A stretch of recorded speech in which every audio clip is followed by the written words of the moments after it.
This episode is powered by DENmeditation.com, with locations in Los Angeles that normalize meditation and make it available to all. Though meditation is the primary focus, the bigger goal is for people to understand and love themselves, thus creating more harmony in the community at large. To find out more about Den Meditation's teacher training programs, retreats, and all things Den Meditation, go to DENmeditation.com.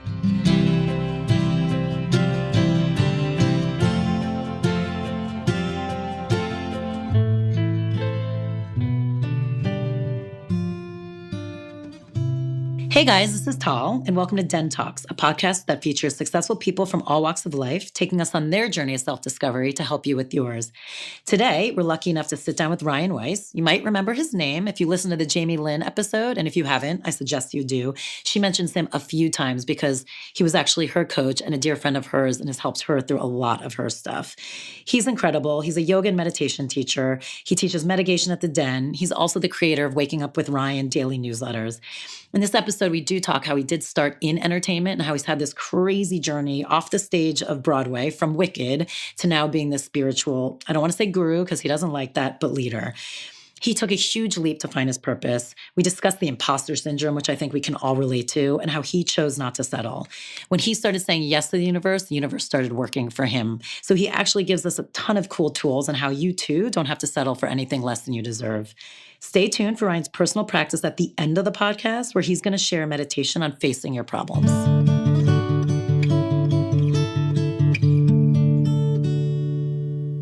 Ryan Weiss, life coach extraordinaire. He also is a yoga and meditation instructor. We're here at the Den. He teaches meditation once a month. And he's the brains, voice, and spirit behind Waking Up with Ryan, where you get daily emails every single day that really kind of puts yourself on track for the day. I love those emails, by the way. Thank you. They're amazing. And I'm telling you, if anyone hasn't seen them, you should actually go sign up for it because it is just a great way to start with a different perspective in your morning. We're all reaching for our phones and computers anyway, so you might as well actually do something great with them that actually sets it in motion for a good day. So one of the reasons I'm so glad Ryan is here is because he's actually a very good friend of mine, and we always have so much fun sitting and chatting, so I'm excited to chat with you here.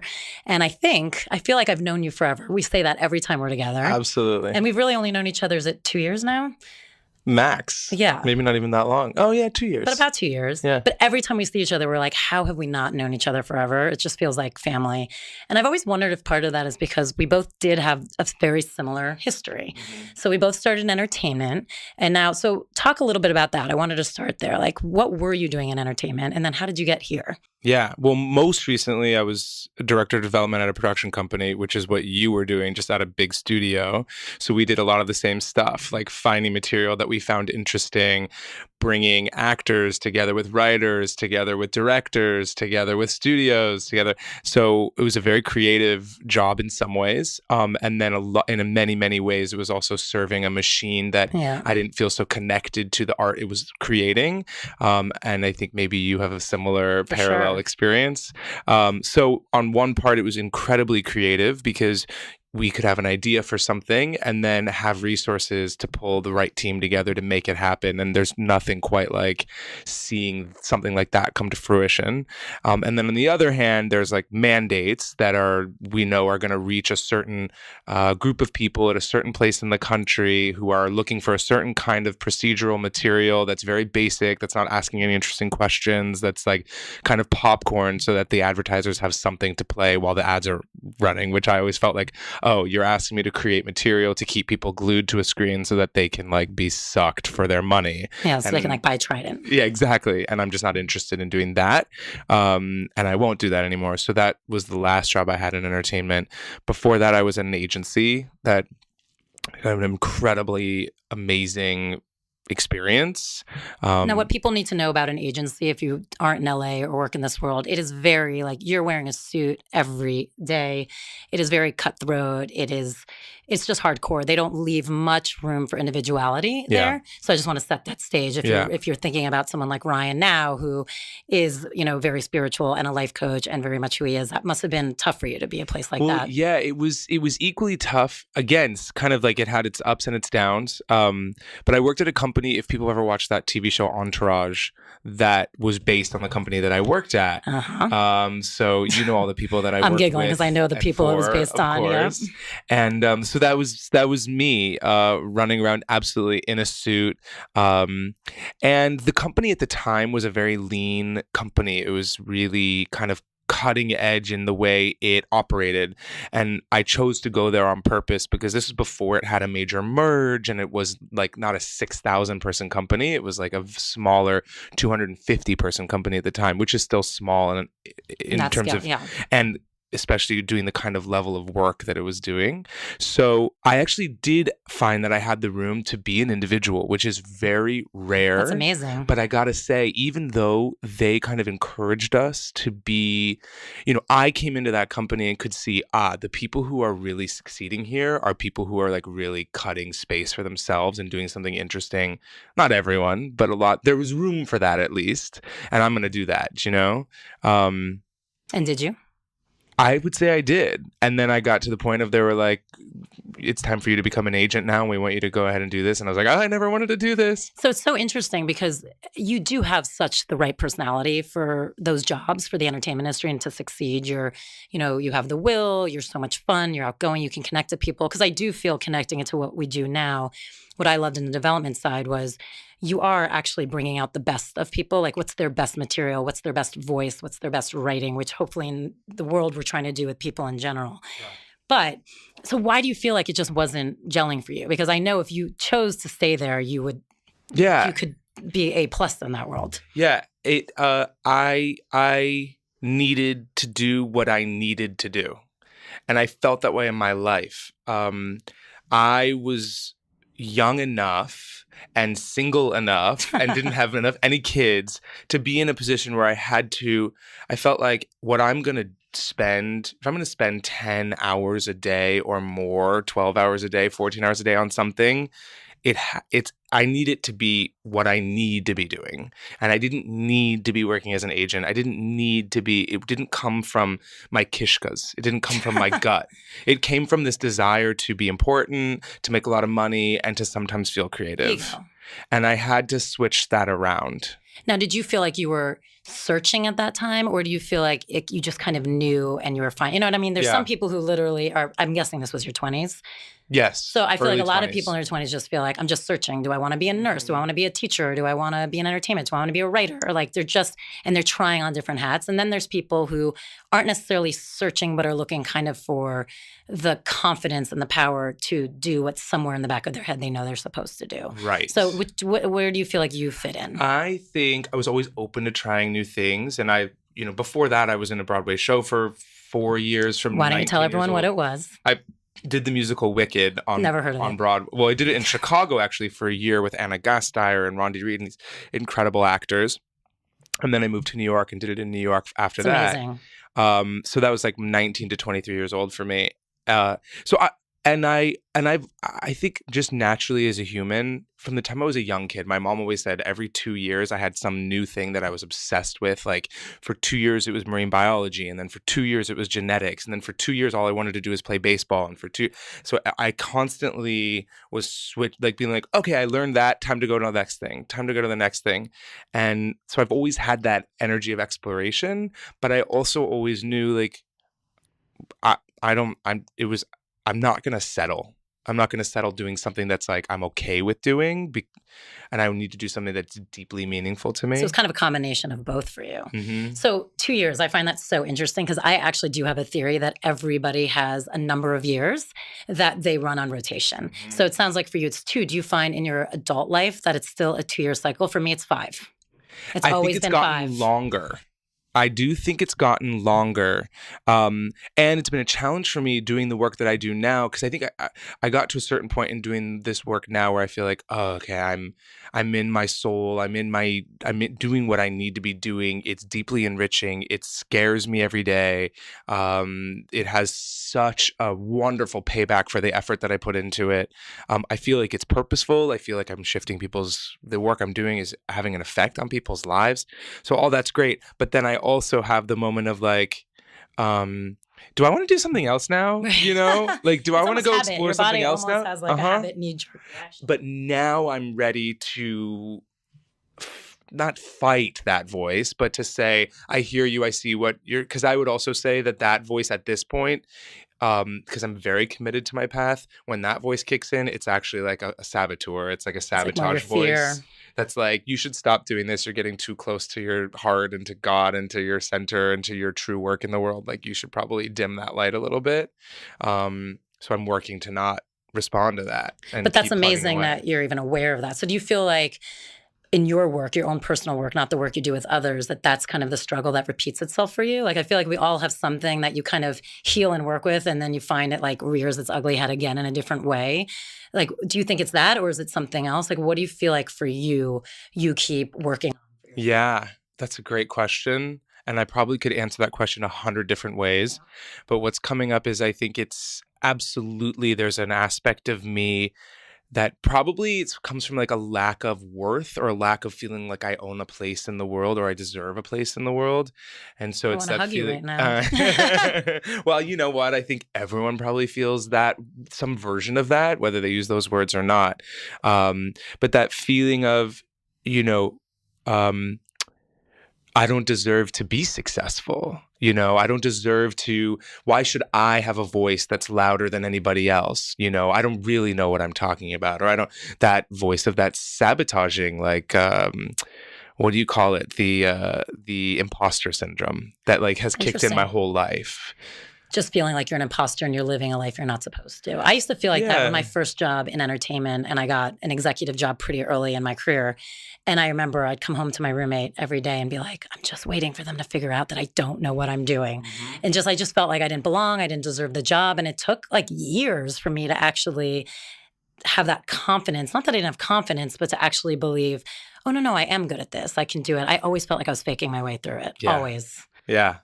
Yeah. And I think that probably is a really good thing, right? Seen from the other perspective, it's a great thing to not know what we're doing and to be entering into the unknown and to feeling like I don't know what I'm going to do or what I'm going to say when I pick up the phone call to pitch this script to somebody. I don't know what the fuck I'm going to do. Keeps you sharp. It works your confidence, right? It works your improvisational muscles. It works your faith in yourself, and you will fall flat on your face a couple times. And when you do that and you fail, you realize, oh, I'm still alive. I'm still breathing. Okay, there's another day ahead of me, and that just strengthens us. But that brings up a really good point that, like you were saying, everybody has this imposter syndrome in some shape or form. It's just some choose like move forward regardless and just be terrified through it and feel like they're an imposter, and some are paralyzed and actually just don't move forward at all. Yes. Which and it's interesting that you're a meditation studio owner, because I would say that things like meditation and yoga and eating healthy and taking care of your body and connecting to nature are the common denominator that would set apart the people who have the willpower to move through that block and the people who fail in the face of it. That's fascinating. Right? So, people who have a daily practice to ground themselves, to find their strength. The difference between those who can move through the discomfort of whatever is blocking them, whether it's a personal struggle like a heartbreak or a health condition or something going on, really a difficult challenge in their career that they're facing or with financially, the difference between those who come to the other side of it and realize that they're stronger for it and the people who get paralyzed and turn to whatever form of addiction they do to cope as a result, right? Which we all do, whether we call it addictions or not, some are healthier and so they don't get labeled with like kind of that label. Exactly. But at the end of the day, they have a negative impact even if they are healthy, right? Because they're keeping you from living your full potential. And You're from embracing the discomfort. I mean, I think that's the thing too, is a real practice, a real spiritual practice is not something that elevates you out of the stratosphere and brings you to this nirvana level like high. A real practice actually gives you the strength to go deep into the pain of being human, the fear of being alive. It's the insecurities. No, it's so fascinating that you say that, because you and I have actually had this conversation before, but maybe we repeat it, where a pet peeve for me, and I've been very honest about it, is when you sometimes see, and it's a pet peeve, I need to work through it clearly, but when you see either depressed people or sad people or people that are very angry at anyone who's happy. And they tend to feel that anyone who's happy has had just so much luck in their lives. And they lose the perspective of, well, actually, that's not necessarily true. They might just know, like what you were saying, how to sit through some of their discomfort better. Like we've all known people that have had some really shitty things happen in their life and could be some of the most amazingly happy people in the world. It's just how they process negativity, how they process, just really anything in their life from good to bad. And I just find it such an interesting concept of you're put here on this earth and we're all going to have some stuff. And yes, some people have it more or worse than others, but everyone gets something. I would say everyone has something if it's not one. So, and I'd also challenge the notion that it's more difficult for others. I mean, yes, certain people's circumstances from a storytelling perspective are fucking horrible, right? And some people, I was throwing this Shabbat dinner on Friday, and everyone paid for tickets to be able to be there. And one of the things that I brought up was, my God, didn't we win the birth lottery? If you're sitting in this beautiful home in the Hollywood Hills having a gorgeous Shabbat meal that you paid $100 to be here for, what a blessing, what a gift, but that doesn't mean you don't experience suffering. That doesn't mean you're not human, right? And there's a quote that I heard recently by the man who wrote Man's Search for Meaning. His name is Viktor Frankl. It's a great book. Great book. And especially for us Jews, but everyone should be reading it. He's a Holocaust survivor who's a psychiatrist or a psychologist going into the camp he was captured, right? And he enters into the camps and observes his own state of mind and the state of mind of others. And he talks a lot in this book about, it's actually really fascinating. He created a form of therapy called logotherapy, which in the modern day I'd actually call life coaching. Right. Because it really combines the psychoanalysis of traditional therapy with the questions that traditional therapy really doesn't even dare to ask, which is like, what's the meaning of life? What's the meaning of our troubles? What's the meaning of our anxieties and our challenges? And the look at how the meaning you make of life, the story you tell about life, is how you experience life, right? So he wrote this manuscript about logotherapy right before he was taken by the Nazis. And when he came to the camps, they took this manuscript from him and he never saw it again. And that manuscript being taken from him while he was in the camps for 3.5 some odd years, emaciated, being worked to the bone every day. Those moments that came when he could have chosen to just die. I mean, talking about 0% body fat. Anyone in that time, their desire to live and their will and their choice. It was a choice. It was a choice. And what he said was, in those moments, I knew I needed to survive so that I could write this manuscript. He had a meaning that he ascribed to the purpose of his life that got him through the moments that he most was like, this is it. I don't know if my family's still alive. I don't know if my wife is still alive. I don't know what is going to happen after this. Why am I here? My whole life has been taken from me. I've been degraded. I've been treated like a rat. But he found a meaning in and a purpose for his life, and he was able to move through. And it was a choice. And one of the things he talks about in it is this idea that's been sitting with me, that he talks about how suffering is like a gas, and it doesn't matter how much gas there is, it will fill the entire space that it enters.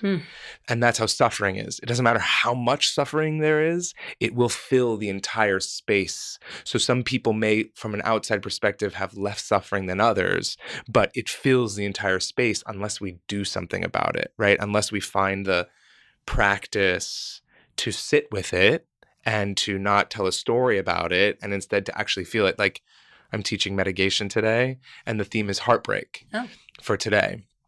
Last month was body dysmorphia. This month is heartbreak, and how do you move through heartbreak? And one of the things that we'll be talking about today is the difference between listening to the story that your mind is telling you about your heartbreak versus feeling the pain of it. So the difference between pain and ultimately so much of somebody's heartbreak, the kind of heartbreak that never ends, the kind of heartbreak that I would say isn't real heartbreak, is actually fear. So there's a difference between fear and pain. Yeah. Right? The pain of having this person leave your life, that's real, and that has to be felt, and that has to be mourned, and that takes time, and no one should rush through that, and people need to learn how to embrace that pain. And at the same time, you have to learn to also look at the fear part of it, the story that's going on in your mind that you're listening to about how now your life sucks because that person isn't in it anymore, or you're worthless because you don't have that partner, or how can I rebuild my life from here, or I needed them for my financial life or my whatever. Or even in the simplest way, how amazing that person all of a sudden becomes when you go through a breakup. All of a sudden, they're like the perfect person. And you're like, wait. And then you're like, how did I not see it? And then you want to do a redo. Story, right? It's Story. And that the listening and paying attention to those stories and those thoughts on repeat keeps us from doing the one thing that's actually going to heal the broken heart, which is feeling the actual pain. Yes. It's such an interesting topic, too, because even if you take heartbreak one step further of actual loss and mourning and let's say death, it brings up that question of, do you ever get over the death or someone losing, or do you just figure out a way to kind of work around it, which I think is such a fascinating topic of is it like, yes, you sit in it and you learn. So then are you learning how to just incorporate it as part of you so then you can function normally versus when you first feel those feelings? I'm sure it's just disabling and debilitating. So I just find that such a fascinating topic of when it becomes part of you, does it remain? Is it like, or is it energy that dissipates, or is it energy that changes with who you are? Yeah. And again, I think the difference is determined based on your choice, right? We have a choice. And it's interesting, you use the word, or do you learn to work around it? And I think that you can choose to work around it, but the going around it is kind of an avoidance tactic. Right. And I know that's not what you meant. What you actually meant was working through it. But actually, that's a great thing, because it's like if you walked around anything, it just takes a lot longer. It takes a lot longer. You might as well do the direct path. And it's not going anywhere, and you're going to keep bumping up against it the more you try to walk around it. So learning how to find the strength to actually walk through it, right? And to enter into the discomfort. It's that when we're willing to enter into it and we're willing to feel it and we're willing to have practices that actually do that, as simple as like taking a fucking bath, right? And just sitting. Most people won't even stay there because their mind is going so uncomfortable. Nuts. It's so uncomfortable, and they're like, I'm going to go do something else. But learning to and being willing to sit in just it. Feel it. It's funny. I was doing that. I didn't realize I used to do that I used to tell all my friends going through breakups. I'd be like, I'm telling you, just rip the Band-Aid off. It sucks and it hurts. And for 3 days, you don't want to leave your house. And like your whole body literally feels like it's falling apart and you're questioning everything and your heart hurts. Like you can't move. I was like, but if you at least do that and don't do the email, now it would be emails. Back then it was phone calls and trying to see someone. And I used to say, it's just the long way. You end up in the same place, but like, why waste but some people have to sometimes, but it was like, why waste so many weeks or months or even for some people years when like, to me, I'm a like down and dirty. So I would rather sit in it. I would rather sit with it, deal with it, and then rip it off and then know that whatever that time, it's going to be a lot shorter for me to get there. Yeah. And I would argue to say that you somehow in your life picked up the willingness and the strength to be able to sit with it and to be able to deal with it and to be able to rip off the Band-Aid. It's the Israeli side. It's the Israeli side. Well, and there must have been a lot of nurturing in there as well. For sure. You know, there must have been a lot of support and a lot of family, a lot of connection, a lot of understanding that life is not so clean and simple. And that it's okay. And that it gets messy and that it's okay to feel your feelings, and it actually empowers you to sit in those feelings. And I would argue to say, you know that as a human being. Tal knows that as a human being, which is why she opened up a meditation studio, because she saw that most people don't understand that. Most people don't know how to be with their shit and are constantly, especially in towns that are, you know, these big bustling entertainment. It's so easy to distract yourself. There's a million different people. You know, I look at like the dating app as an example. Like that's like the new, like, let me put on my TV show at night. It's like, let me go on my dating app and see who I can scroll through, instead of just being with whatever I need to be with. So do you find, since you've kind of become into this world as a life coach, do you find your love life has been better, worse, or the same? Well, I would say at first, everything seemed worse, right? Because when you're more conscious and you're more aware, I'm going to speak from my perspective. When I became more conscious and more aware of what I really want, of what I really don't want, and of the kind of person that I want to be in the world, everything that didn't meet those things, I was suddenly seeing for the first time. And A Course in Miracles talks about this. It says kind of like when we're on this journey, this spiritual journey, it will seem at first like everything's getting worse. It's not. You were just anesthetized to how bad it always was, right? So we grow up in a world of fear and of separation and anxiety, and we just accept it as normal because we don't know any better. It's like Plato's cave. Yeah. Yes, exactly. Yeah. And then at some point, it's the hero's journey, right? It's the story of of Siddhartha becoming the Buddha. It's the story of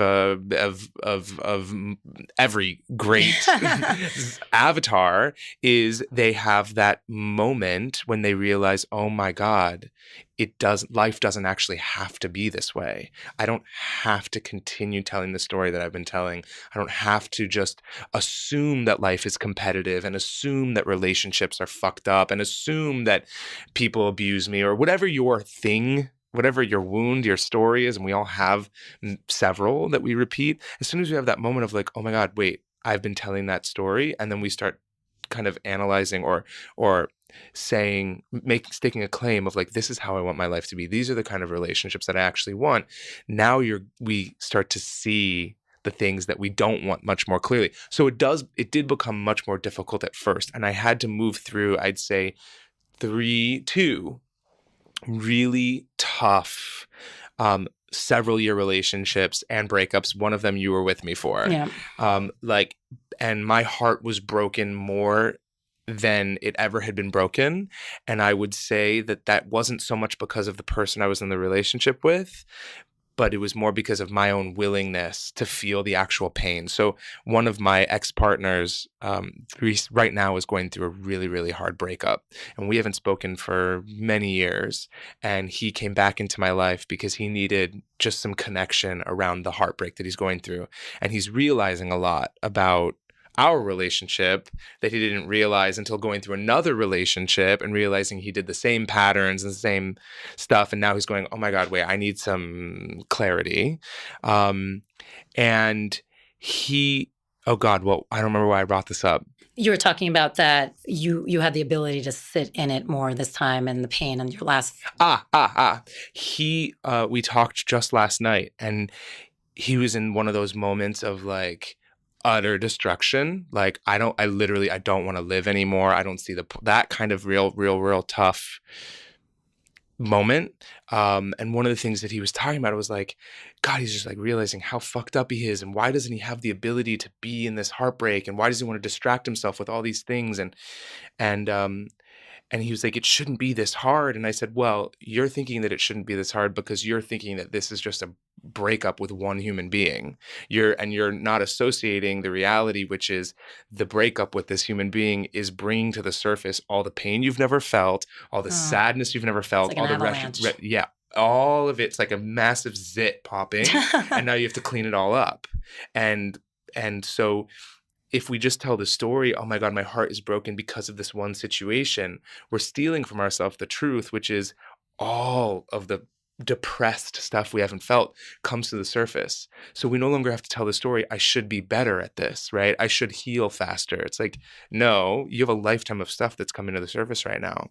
So you got to let yourself, one of my breakups, I moved to the mountains. I moved to Topanga Canyon for 5 months after it, and sat in a bath every single day and did my work and was still a functioning, thriving human being. But I just knew I needed to almost like withdraw into myself.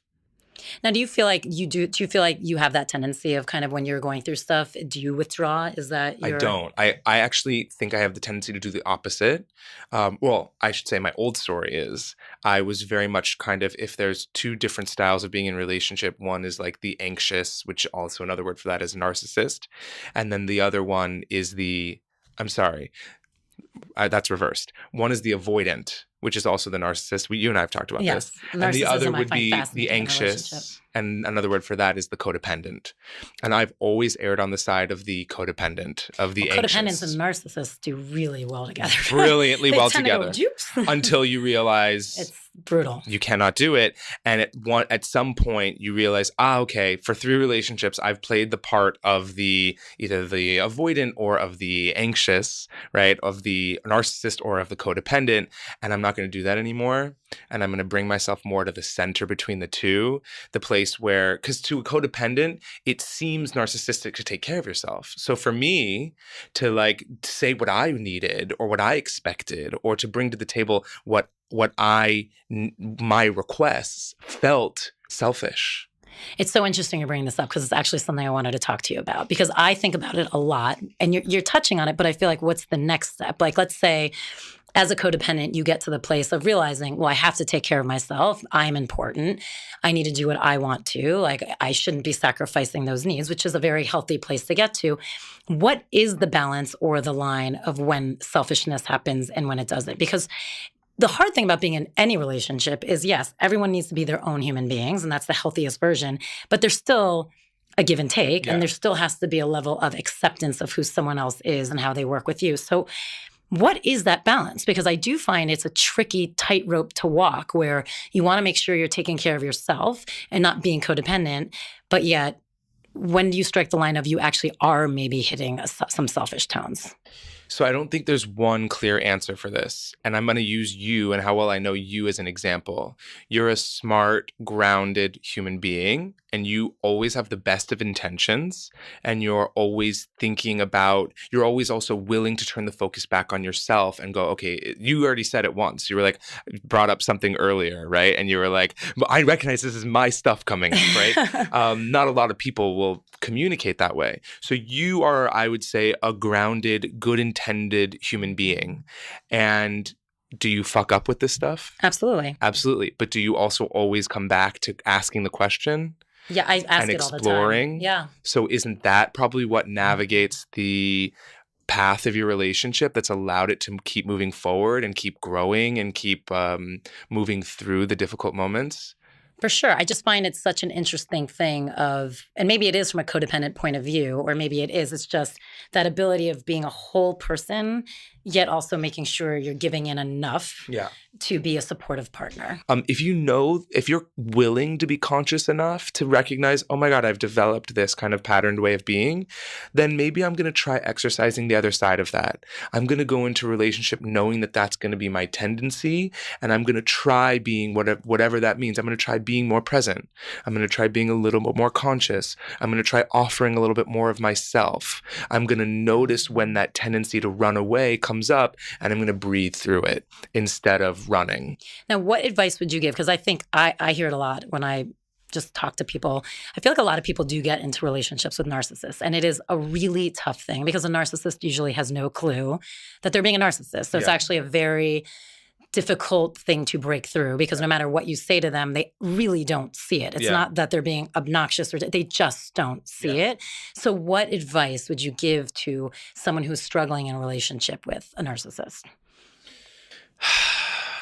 I wish I could have that exact couple sitting in front of me so that we could really get clear on all those things. Listen, I think I'm now in a relationship with somebody who really is coming to the table for the difficult conversations and is coming to the table to move through the challenges that we both know are going to come up together. And I feel safe. And I don't know if it was you that I was on the phone with a friend. He and I were going on a date last week. It was somebody else. And they were like, how do you feel? Are you excited for your date tonight? And I was like, you know what? Actually, I'm a little nervous. And they were like, why? You've been seeing each other for a long time. And I was like, because there's just been a couple of things that have been irking me about us. And when we sit down at dinner, I know he's going to feel that from me, and I know that he's going to bring it up. Not in a judgmental way. I've been in relationships before where somebody will be like, what the fuck's wrong with you? Yeah. And you're like, whoa, this doesn't feel like a very safe place to share what's going on with me. But he'll sit with me and be like, whoa, I'm feeling that. Is there something you want to talk to me about?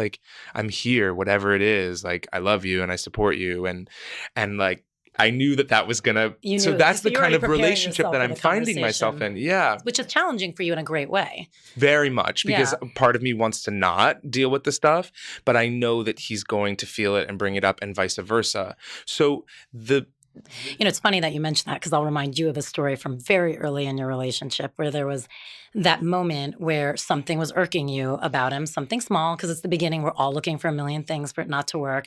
And you were ready to end it. You were like, I'm done. This is the reason it's not going to work. And then when I saw you a week later and I said, so are you guys still together? Did you pull? And you said, no. And you said exactly that he actually just asked you about it. He felt it. He asked you about it. You had responded and he was so okay with what you said and actually then worked on the things you said, which is so amazing, by the way. Yeah. And it's funny that you actually really do have, it's not a fluke. Like he brought that to the table remember right that away. And another example of that is we experienced early on, because we've both been coming to the table just being willing, right?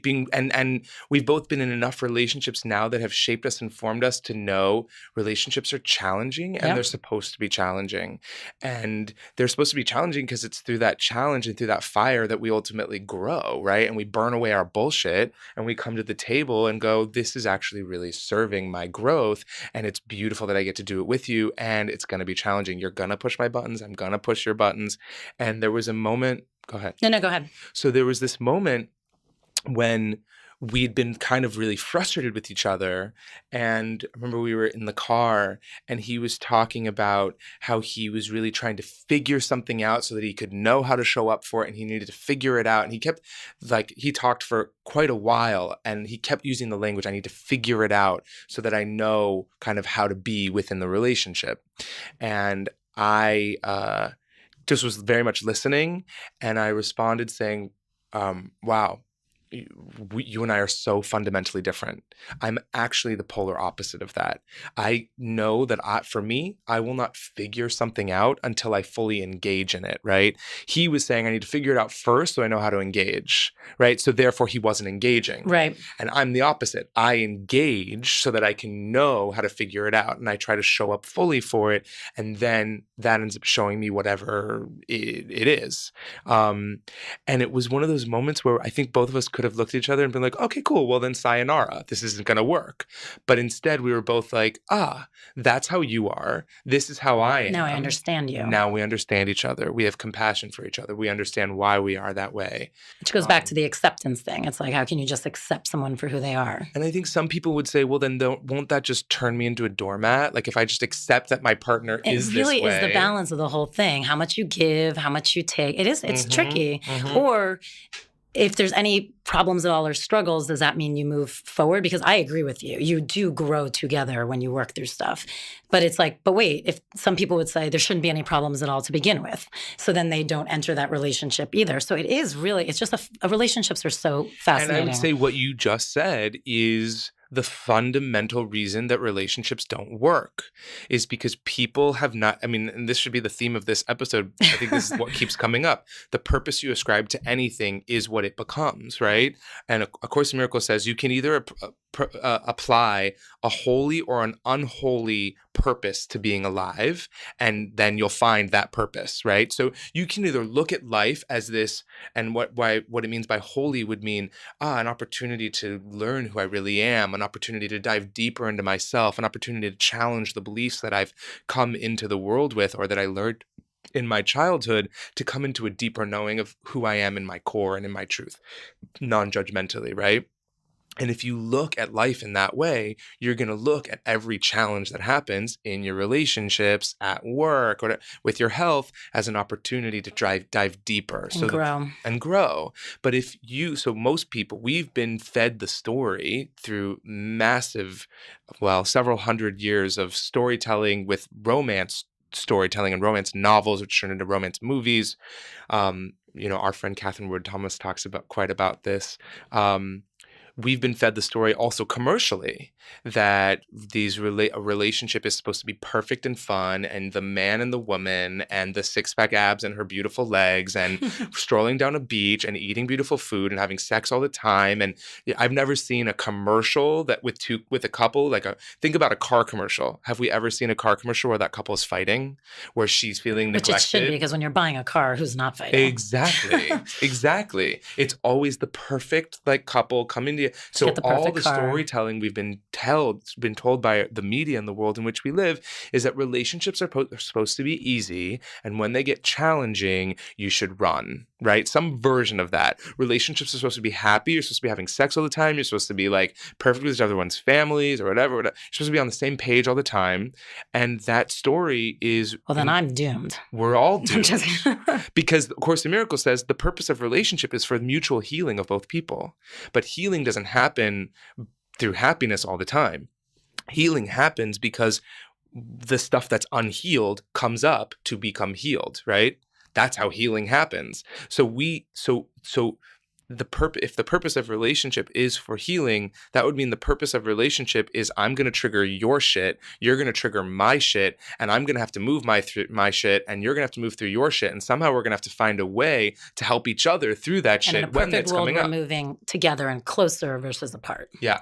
And that's probably when it's successful is when you're moving together versus apart. And here's the other thing is there's a lot of people that understand this and still attract people who don't understand this, and that doesn't work. Right. Both partners have to understand that the purpose of relationship is for growth, discovery, healing, to be challenged and move through the challenge. That's actually a really simple way to say it. I actually like, which actually makes me want to go back a little bit off relationships to, you were just touching on it again, and you were talking about it with Man's Search for Meaning, just purpose and purpose in life. And whether it be as extreme as a concentration camp or just every day, just if you find and subscribe a purpose to yourself, it gives you meaning and drive. Yeah. Now, what would you say to just the average human being? Because people think purpose feels so grandiose. Yeah. It feels gigantic. It feels like if I'm not saving the world, or I'm not Doctors Without Borders, or I'm not, a politician who's enacting, amazing law, it just feels really big. And you kind of touched on it about healing,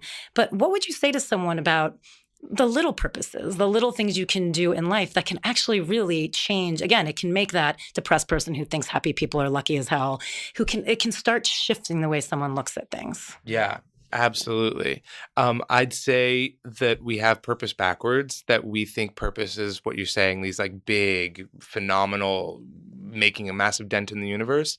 And I would say that's backwards, and that there's no such thing as a little purpose, that it's like the small moments. It's the moment when you realize, oh my God, I can actually shift the trajectory of somebody's entire day if I just give them a little love right now. And that's not some esoteric kind of like send them love. It's like, no, just show up and look at them in the eyes and help remind them that they're another human being. I think that's really our purpose. And if all 8 billion people on the planet were doing that, my intention for the day and my purpose for being alive is to remind somebody else that they're loved in whatever way, shape, or form. That, again, that does not mean that I'm going to put up a sign for free hugs. I think a lot of cynics would listen to this and be like, oh God, fuck that love stuff. But love can just looking at somebody when you walk by the street and smiling at them. Love can be standing and ordering your coffee. I know everyone uses this example, but ordering your coffee or picking up your dry cleaning or the shit that we just do all the time. So just saying hi to someone. And just saying hi to the barista or the person and just being like, not even giving them a compliment, but just being present with them. Yeah. Instead of looking at your fucking phone and being distracted by the 10 million things you have to go do next and treating them like a transaction. Like listening to someone's story if they have something to tell you. Right. You don't have to give the best advice. Every just human listening. on the planet just wants to also feel their purpose, right? We all want to feel that there's some meaning to my being alive. And if I can help you remember that and you can help me remember that, that's a really beautiful thing. So that's fascinating. It's basically saying one's purpose can be as simple as just letting someone else feel like they have purpose in that moment. Epic. And Tweet that's, that shit. I mean, it's tiny, and again, you're right, saying a small purpose isn't fair, but that is a very tiny thing you can do, because just acknowledging someone's existence, whether it be just with a look, you said, it doesn't have to be the hug or the smile or the thank you, just acknowledging someone's existence automatically gives them purpose. And it's that exactly what you're talking about. That is a muscle that we develop, right? To go out into the world and moment by moment by moment, keep our eyes up and seek being present in moments of connection. That doesn't mean go out and like be obnoxious and talk to every single person you can. That's like a needy, I need to feel, but just to be aware. Right, that's like, what are you actually trying to receive from that? I was imagining a couple people in my life who do that in the name of love that are like, I'm going to go out and talk to everyone. It's like, no, leave them, let them do their thing. But it is clear life will bring you those moments, right? Life will show you moments where you have an opportunity to show up if you're you're aware of it.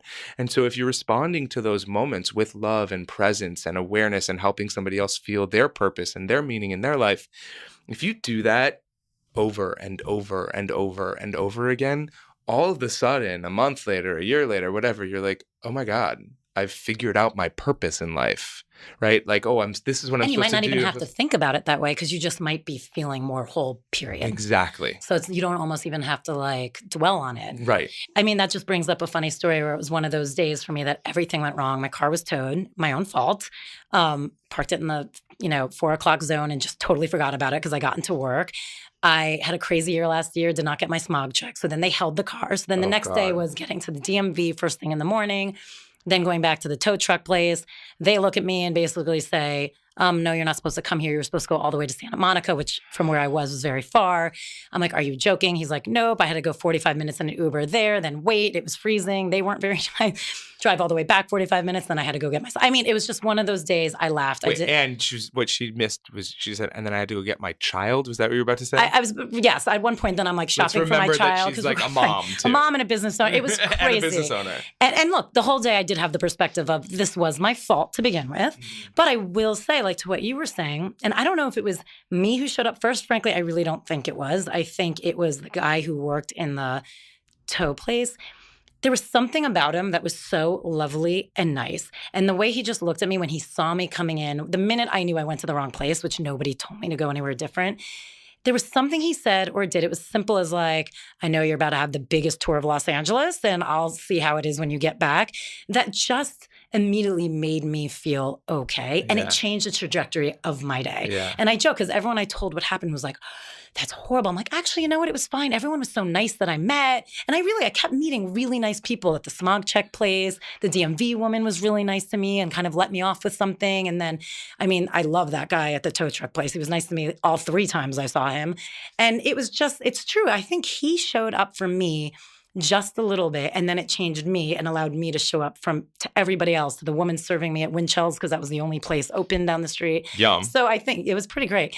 So I think this podcast is sponsored by Winchel's and Trident, because I think I mentioned that earlier. Do they even make Trident anymore? Yeah, of course. Oh, they do? It's all my dad chews. Oh, really? Yeah. I don't like gum, so I don't even think about it. But Trident and Winchel's. And so that notion is what some people and what many people would call Pollyanna, right? That you could be in a day where one thing after the next wasn't going your way and you chose to have some kind of power over your feelings. You remembered, and he helped you remember, right? And we'd call them an angel, and we'd call that a miracle, right? The moment when you remember, I have choice here, right? Because some people would hear that guy being nice to them and would say, fuck you, man. You don't even know how hard my day has been. I'm not interested in your humor right now.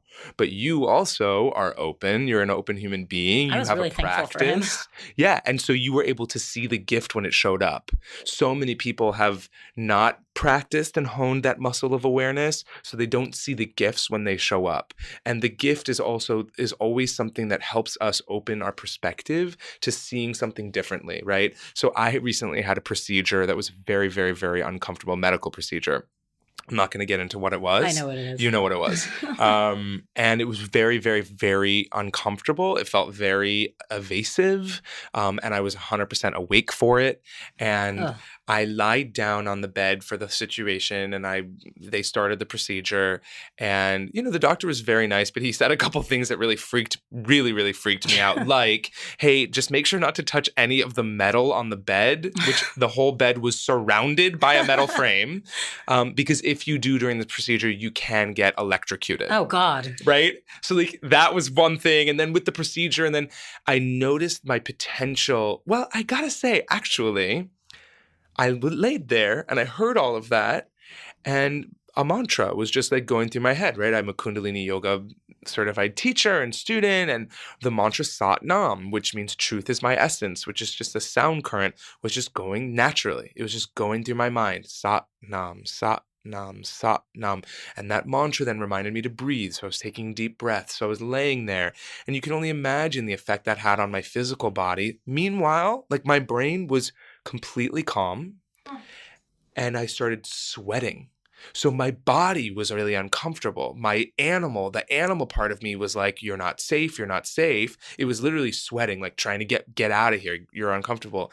But my mind, and I was just observing it, was going sat nam, sat nam, sat. And old Ryan 6 or 7 years ago would have been like, this really fucking sucks. I can't believe I have to do this right now. Ow, ow, that hurts. Ow, that hurts. This is really uncomfortable. I can't believe the person who is the reason I had it just would have been going insane. But instead, I just got to observe the experience. And there are days in our life when everything goes haywire, and there are days in our life where everything goes great. Do you have any other best, worst days that are just right at the top, like tip of your tongue? I did have a best day, a miraculous day. The one and only time that I was very clear that I heard like the voice of an angel in my mind, which I know sounds insane, but it sounded insane to me at the time. But I had this it was actually the worst day that turned into the best day. And it was the day that I didn't realize I would find the home that I now live in and my very first coaching client that started the trajectory of my coaching practice.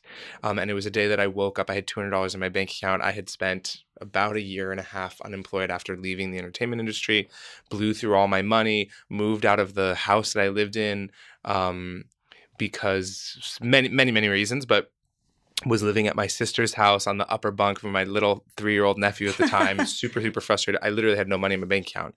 And for somebody who had been this like thriving entertainment, blah, blah, blah, blah, it was like incredibly humiliating, but also incredibly humbling to be in that place and have to deal with that level of insecurity. And I'd also during that time been practicing spirituality in a real active way and what I mean is like a daily practice, right? I'd always like thought about the ideas and had a yoga practice and was kind of like doing and thought of myself as kind of a spiritual person. But at this point in my life, because of need, because I literally did not know what I was going to do with my life, I was not in a great place. I turned to a daily practice of my Course in Miracles practice, my meditation practice, and my yoga practice. And it was non-negotiable. And I was waking up every morning kind of doing what A Course in Miracles says and asking the universe, where would you have me go? What would you have me do? What would you have me say and to whom? Meanwhile, my cynical mind was like, who the fuck are you talking to? And meanwhile, my like open mind was like, please give me the answers. Why are you taking so long? And I'm reading this text that has said the reason you don't believe in the universe is because you have not chosen to believe in the universe, and therefore you haven't witnessed it in action in your life. But if you just look around you, there's evidence of it working in every way, shape, and form, just from the fact that you have 50 trillion cells inside your body and you're breathing and you're talking and isn't that a miracle enough? So you should start living in a way that's open to seeing that. And so I started opening up my awareness so that maybe I thought maybe it's like I think right around that time I heard some comedians say something like, I don't know if I believe in God, but I'd rather choose to believe in God. So when I die, if there is a God, it'll be like, oh, great, I lived my life believing in God and all that. There's all this great, and you've been helping me. But if I die and I realize there is no God, then at least I lived my life as if there was, instead of living in this like pain and pessimism and scarcity mode of like, there's no one here that supports me and there's no universal and this universe shit is crap and all my, and I'm telling that story, right?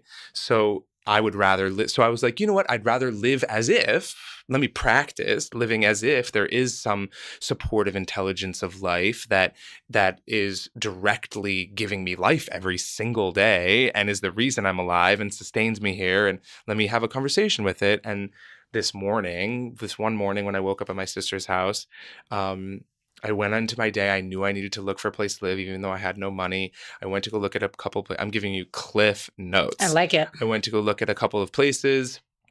I left the second one and was like, all right, universe, thank you for showing me these places, this or something better. Where do you want me to be? Where do you want me to live? I'm open to seeing. I left. I was fun employed, right? So I had all the time in the world. I got a phone call from a mutual friend of ours who I hadn't seen in several years, who I had run into the day before at Earth Bar. And she said to me something about seeing you yesterday and having a quick catch up with you. I'd like to see you and I'd like to talk to you. So I drove to her house that moment. And she opened up to me about a life-threatening illness that she had, and she was losing the function of her left leg. And I just started asking her questions, and very much like in my humility and probably also in my imposter syndrome, just saying, I don't know if I can help you, but this is the stuff I've been reading about and this is stuff I've been practicing. And are you aware of this stuff? And we started going through it. And by the end of our 2 hours together, I asked her to go into a runner's lunge on the floor. Now, mind you, she was losing the function of her left leg. I asked her to go into a runner's lunge and bring her left leg forward. And she said, I can't. I can't do that. I haven't been able to do that in 10 years. I was like, okay, cool. Let's have a seat. And I just asked her to notice she hadn't tried, right? She hadn't tried to bring the left leg forward. There was a thought in her mind that said, I can't do it. And therefore, she didn't put effort into trying to do it. And so I said, if that keeps running the show, and I understand you have a 10-year diagnosis, and you have a lot of pain and a lot of stiffness and inability, and you have doctors telling you that you're going to end up becoming paralyzed. I understand that you have epic mounds of evidence to support that you can't do this right now. And let's leave a little bit of room for the possibility of another possibility. And so I started asking her to just repeat after me and do some affirmations. And we started talking about how she's remembering that she's supported by a universe that supported her entire life, and that the healing of her leg is happening right now, and that she herself is a miracle, and that she's willing to experience healing. And we started telling that story and repeating over and over and over and over and over. And there was a moment where I kind of something switched in her, and I observed it, and it was like she actually believed what she was saying. Probably 10 minutes in. And I said, okay, now let's do it. Bring your left leg forward into a runner's lunge. And she did it. That's amazing. With grace, literally. And I remember she has these big, beautiful eyes. And she looked up at me. I was standing right above her, and she just had tears coming down her face. And then that was that. And I left her house. And I know this is a long story. I got a phone call from an old colleague of yours and mine, somebody who was an assistant that worked up the agency world with me. She used to be an assistant at the desk next to mine. She and I had not talked in 7-8 months at this point. I'm leaving the woman's house I was just talking about. I'm in my car. I knew that I wanted to go to a Marianne Williamson lecture that night, but I didn't know what else I was going to do. I had an hour and a half. And my friend calls me right then, and she says, I miss you. What are you doing? I haven't seen you forever. I just moved into this apartment building 6-7 months ago. Why don't you come over? I was like, where is it? And she goes, it's in West Hollywood on Harper and Fountain. And I was like, cool, I'm actually around the corner from there. And then it's right near where I'm going to my lecture. So I go to her building. I get out of my car. Have I told you this story before? Yes, but it's amazing, okay. And everyone should hear it. So I get out of my car. I'm walking this gorgeous 1921 beautiful Spanish architecture building in the heart of West Hollywood on this quiet little tree-lined street. And I walk in this beautiful front lawn of sprawling grass. I'm like, this doesn't exist in LA, let alone I'm here. And then I walk to the front gate and I buzz her unit, and I put my hand on the gate, and I heard a voice that said, welcome home. And chills went down my spine, and I looked to my left because I just automatically assumed that there was a man somewhere that said it. And so I looked to my left and there was no one there. And I looked to my right and there was no one there. And I was like, what the fuck? Okay. And I walked into this building, and there was this gorgeous fountain and this outdoor fireplace. And there was literally a guy playing guitar on the balcony, smoking cigarettes. And there was church bells and a Mother Mary statue. And I'm like, where am I?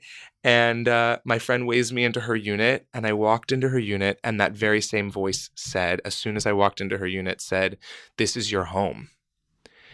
And she then said, now mind you, was very kind of type A, cynical, very successful Hollywood agent who was definitely not practicing yoga or meditating so I hear a voice that says, this is your home. And she says, did you just say you're supposed to live here?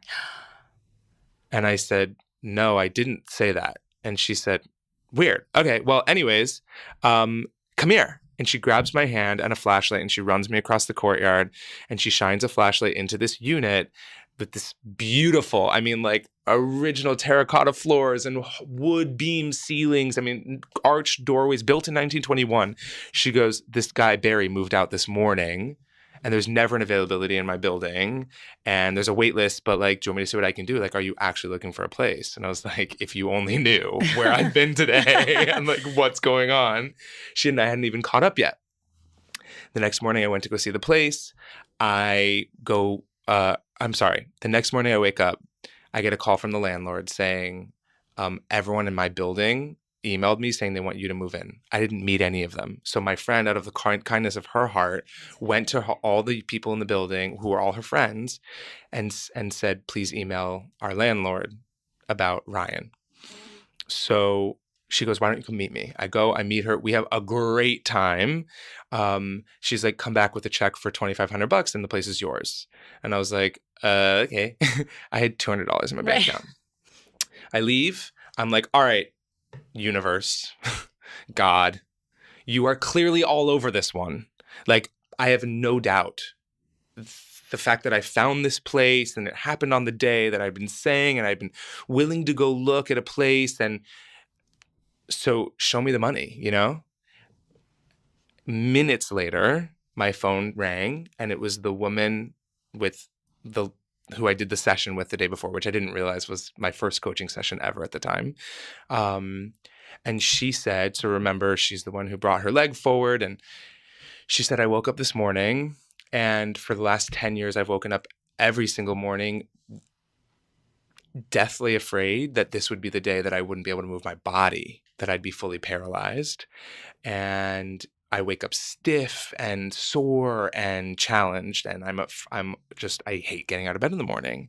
And this morning I woke up and I threw my covers off and I literally danced around my house like I used to do when I was a little girl. And I didn't even realize that I was doing it until about an hour in. I had felt no pain in my leg. I was just like, oh my God. She goes, something shifted in me yesterday and I need more of it. And I said, great. I'm going to go pick you up a copy of A Course in Miracles, which is this metaphysical text I was talking about yesterday. I think that would be really great for you to look at, and I'll get you a couple books about it to help you. I think you should meet my mentor, Marianne Williamson. Like, you should have a conversation with her and do some work with her. And then we should find you like a health coach and kind of figure out what the right thing is for you. She was like, no. I have tried so much of this stuff over the last 10 years. I want you to be my life coach. And I was like, and I laughed and I said, I'm not a life coach. I'm not certified. I'm not a coach. I don't know what you're saying. And she said, I don't care. I knew you'd say no. So here's the thing. I worked with like a coach healer once. I would pay for 10 sessions at a time for $250 a piece. So I already wrote a check with your name on it for $2,500. And I'm coming to you right now. Where are you? I know it sounds insane, but your experience was the exact experience that I had. So all the voices in my head that said, you can't do this, you can't coach her, this is not what you do, like, how dare you think that, what are you, a spiritual teacher now? Come on. It was like life just made it so clear. And so as I said yes, and that worst day ever turned into the best day ever. And that was 7 years ago and started the trajectory of my practice. But it brings it all back to what you said it a few times in there. It's just choice. You made the choice that morning to actually ask. You made the choice that morning to believe. You made the choice to listen. And that changed everything. And we've been talking about it. We've been peppering it in throughout this entire podcast.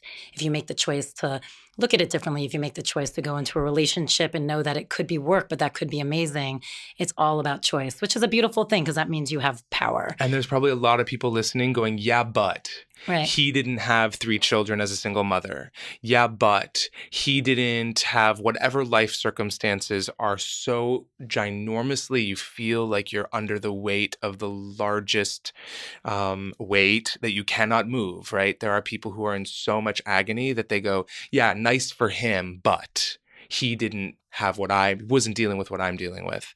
And to that person, I'd say, please still make the choice. Please still make the choice to be willing, just even a little bit. A Course in Miracles says, just your slightest willingness is responded to by this universe. So for those people who are listening that are in any of a yeah, but, A Course in Miracles says 5 minutes spent in the morning with whatever you want to call it. It calls it the Holy Spirit, but whatever you want to call it, your intuition, your highest self, God, love, universe, whatever.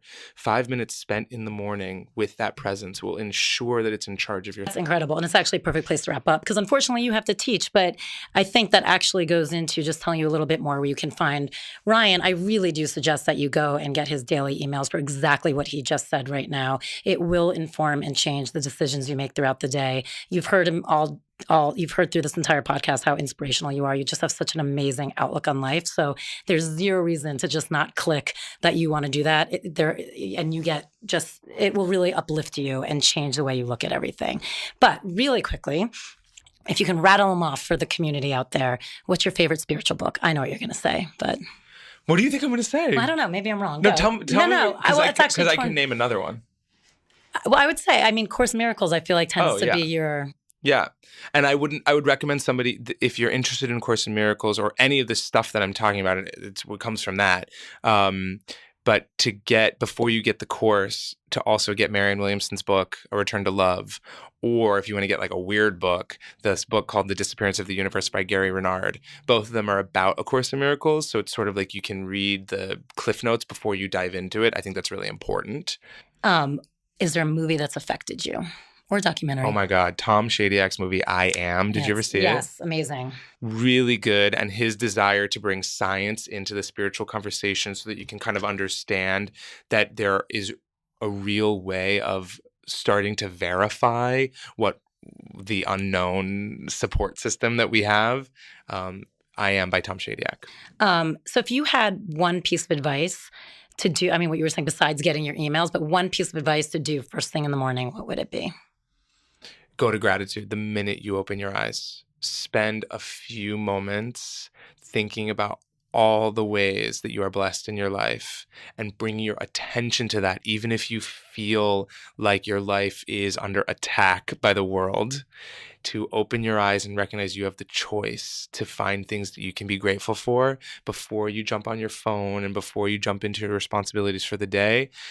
That little shift, if you do it every single day, makes a massive impact on your life. And I'd love it if you could lead us through a 5-minute meditation. But before that, you can find him at wakingupwithryan.com on the internet, or Waking Up with Ryan for Instagram. But we would love it if you could lead us through 5 minutes, whether it be gratitude or something that's easy that people can take with them. Yeah. And thank you. Yeah, of course. Of course. Thank you for having me. Hey, if you liked what you heard in this podcast and want more of Ryan, we are actually doing a workshop Thursday, August 9th in the La Brea location, How to Have Hope When the World is Falling Apart. Super topical, exactly what we need right now. If you want more of Ryan, denmeditation.com. Feel free to go through Mind Body and sign up ahead of time.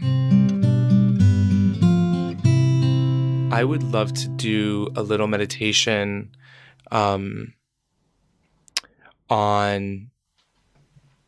So whatever that may be, a financial fear, a relationship issue, a health concern, a meditation to move from the problem to the solution. So I'd invite everyone listening to close your eyes and sit comfortably and take a few deep breaths with me.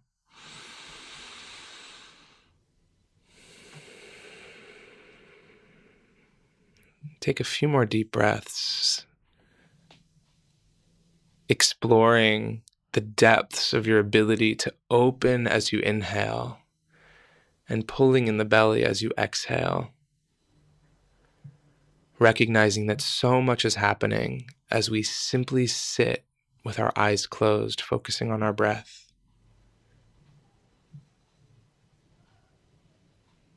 Feeling safe inside our bodies, inside the space in which we sit. Allowing ourselves to be here right now fully. So noticing perhaps the ways the mind is attempting to get our attention through story, thoughts, and just letting yourself be totally okay with that for a moment as you simply breathe. Again, feeling safe in this space. As we bring to mind the very thing that is triggering us, that is causing us pain, anxiety, sadness, anger, regret, doubt. The very thing we are wishing would be different about our life.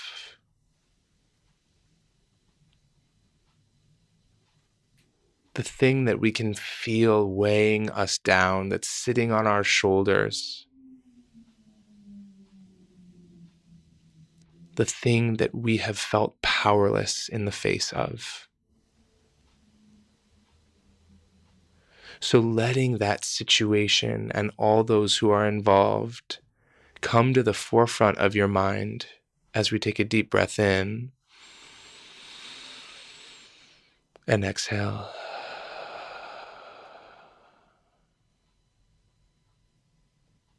Simply letting it be here as we begin to notice the story we hold about the situation, our perspective. And as we rewind to the moments that the situation that pains us were unfolding, the early development of the concerns about this situation, we let ourselves be aware that there is a mountain of thought that has created beliefs about the situation, about this person. And so we just hold that in our awareness. We are aware that we have so much information about this situation, and that it is 100% understandable that the information we have is informing everything we now believe, which is informing every action we're taking or the lack of action we're taking.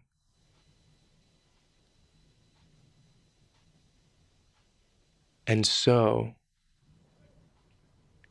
in our willingness to grow, in our willingness to learn trust,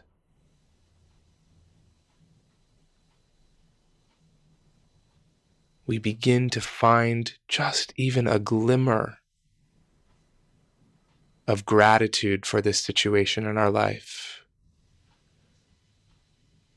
This situation that is so pushing our buttons, that is so bringing to the surface our fears, our concerns, our anxieties. This situation is helping us to become aware of the unhealed beliefs within us. And for that, we are grateful. As we begin to open our awareness, to be willing to place everything we believe about this situation on the altar. We take our entire belief system and every thought we've ever thought, and we place it on the altar, on the place where we are met, where our humanity is met by divinity, is met by this high, loving energy. This energy that knows no fear, no lack, no scarcity. This energy that knows only love, perfection, connection, abundance. We place our belief system on the altar, and we allow the intelligence that rests on this altar to begin to dig into our thoughts and bring the unhealed, fearful beliefs that we hold, bring them to healing. And we remember we are willing to do so that our own level of thinking about ourselves in the world becomes amplified by love and purpose and meaning and connection. Let's take a deep breath and exhale as we temporarily are willing to let go of our belief system, that it may be changed, that it may be altered for us.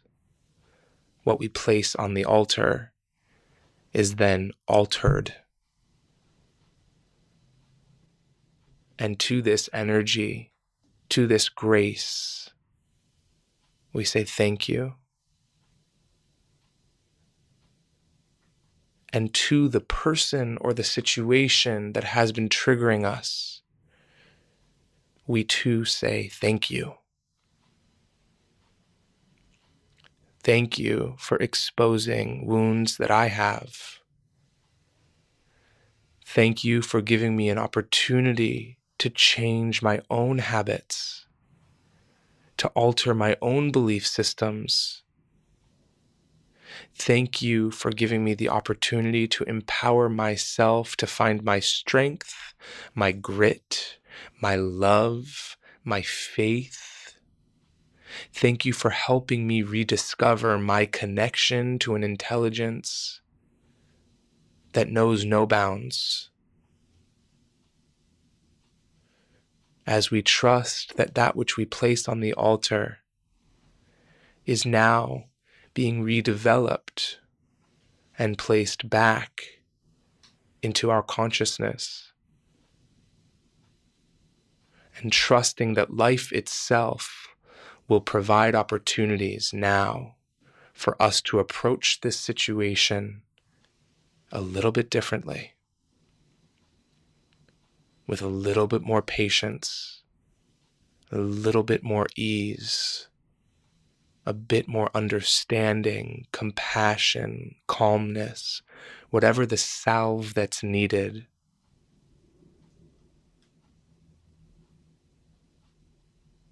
As we take another deep breath and exhale,